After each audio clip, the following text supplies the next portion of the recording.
Hello everyone, सेवारो। आज म तपाईहरुको सामने भेज साफाले लिएर आइरहेको छु। भेज साफालेमा चाहिने सामग्रीहरू चाहिँ यस्ता प्रकार छन्। चप्ड बन्दाकोपी, यो चाहिँ मैले आधी बन्दाकोपीको चाहिँ सानो बन्दाकोपीको आधीमा चप्ड गरेको। गाजर चाहिँ मैले एउटा गाजरको हाफ पोर्सन मात्रै चप्ड गरेको। यो कोरिएन्डर धनिया भयो। मटर तपाईको अप्सनल हो, यो तपाईहरुले लाउँदा पनि हुन्छ नलगाउँदा पनि हुन्छ। छुर्पी, यो अर्ग्यानिक छुर्पी हो, एकदमै आज छुर्पी पनि लगाइदिउँ भनेको। अन्त यो अनियन चाहिँ तपाईको दुईटा अनियन हो, मिडियम साइजको अनियन दुईटा गरेको छु। अन्त गार्लिक भइहाल्यो, अन्त जिन्जर भइहाल्यो, पेस्ट गरेर गरेको छु। अन्त नुन। आज चाहिँ म तपाईहरुलाई भेज साफाले विथ छुर्पी र म बिचमा चिज पनि लगाउने छु। यहाँ चाहिँ मैले तपाईहरुलाई चिज चाहिँ दिएको छुइनँ, मैले अहिले कुकिङ गर्दाखेरि चाहिँ म चिज पनि लगाउने छु। अब साफालेको लागि चाहिँ मैदा चाहिँ हामीले डो चाहिँ अगाडि नै बनाइराख्नुपर्छ। यो मैले हेर्नुहोस् 1 स्कुप, 2 स्कुप, 3 र 4। तपाईको यो चाहिँ कति स्टफिङ तपाईको कति छ त्यही मात्रामा तपाईहरुले अन्दाजी गरेर यो स्टफिङको लागि चाहिँ डो बनाउनु पर्यो। अन्त डोको लागि चाहिँ यहाँ यसरी मैदा दिए, पहिला मैले 1 स्पुन सल्ट पनि हाल्दिएँ। त्यहाँदेखि ओइल, अलिकति ओइल हाल्नुपर्छ कम्ती, यसरी कम्ती मात्रामा ओइल हालिदियो। त्यहाँदेखि अब तपाईहरुले पानी लगाएर यसलाई मजाले डो बनाएर यसलाई एकछिन राख्नुपर्छ। यो तपाईले जबसम्म तपाईको स्टफिङ तपाईले रेडी गर्नुभन्दा अगाडि चाहिँ डो बनाएर राखिराख्नुहोस् तपाईहरुले यसरी। तपाईको अब मैले यो इन्ग्रेडियन्ट्सको लागि, स्टफिङको लागि म साफालेको स्टफिङको लागि रेडी गर्दैछु। तेल तपाईको गरम भयो। अब म यसमा चाहिँ कम्ती प्याज, अहिले चाहिँ कम्ती मात्रै हाल्छु। प्याज चाहिँ कम्ती प्याज हाल्यो,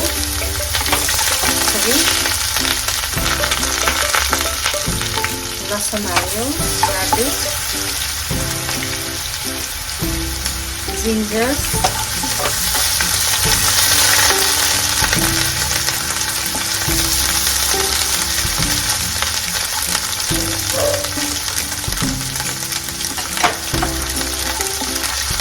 गाजर,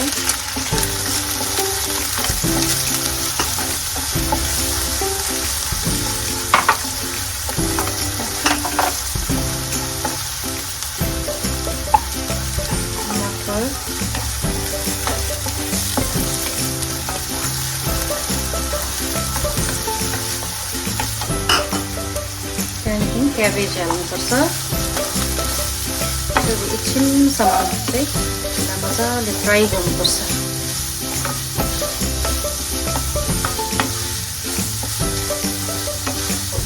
बन्दाकोपीको चाहिँ पानी निस्किन्छ, बन्दाकोपीको चाहिँ अलिकति पानी सुक्नेसम्म चाहिँ एकछिन फ्राई गर्नुपर्छ।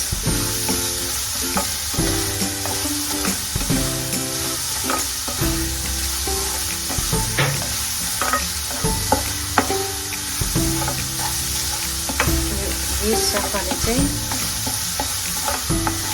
हाम्रो सिक्किममा साफाले भनेपछि अलिकति स्न्याक्समा कहीँतिर खाएको जाँदाखेरि छिटो मिठो, यस कोही गेस्टहरू आयो भने पनि तपाईहरुलाई यो बनाउनु पनि एकदमै सजिलो हुन्छ। कोही गेस्ट यसलाई एकदमै टाइम चाहिँदैन, एकदमै बेसी टाइम चाहिँ लिँदैन। गेस्ट कोही आइहाल्यो भने, भेजिटेरियनहरू आयो भने तपाईहरुले यसरी सजिलो पाराले, एकदमै सजिलो छ, प्लस तपाईहरुलाई टाइम पनि बेसी लाग्दैन। हाम्रो यहाँ सिक्किममा चाहिँ यो साफाले अलिकति फेमसै छ। कहीँतिर गयो भने हाम्रो कहीँ तपाईहरु सिक्किममा घुम्नु आउनुभयो भने चाहिँ तपाईको हरेक जग्गामा साफाले पनि राखेकै हुन्छ।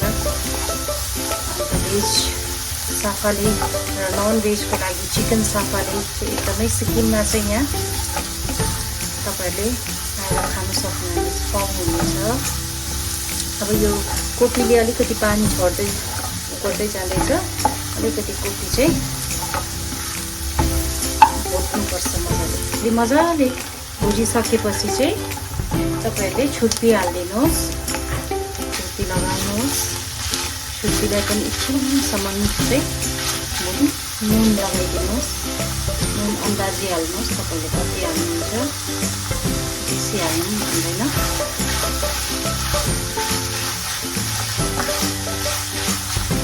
यसरी रोटीको चाहिँ यसरी बनाउनु, सानो डल्लो शेपमा, राउन्ड शेपमा चाहिँ यसरी बनाउनुहोस्।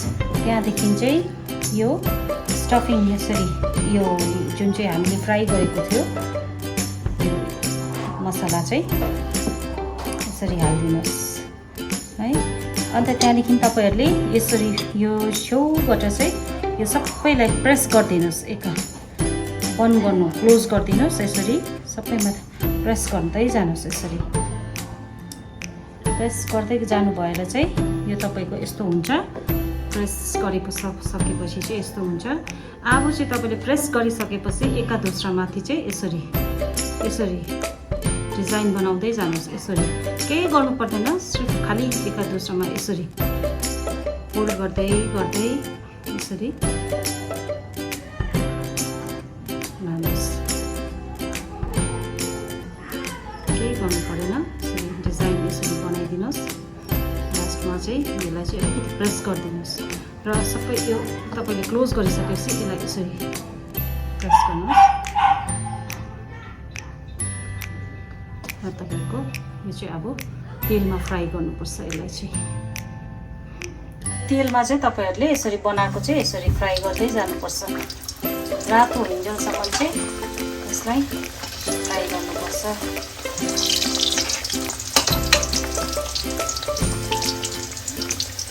मैले अघि नै साफाले फ्राई गरिदिँदै थिएँ र चाहिँ यो तेलमा चाहिँ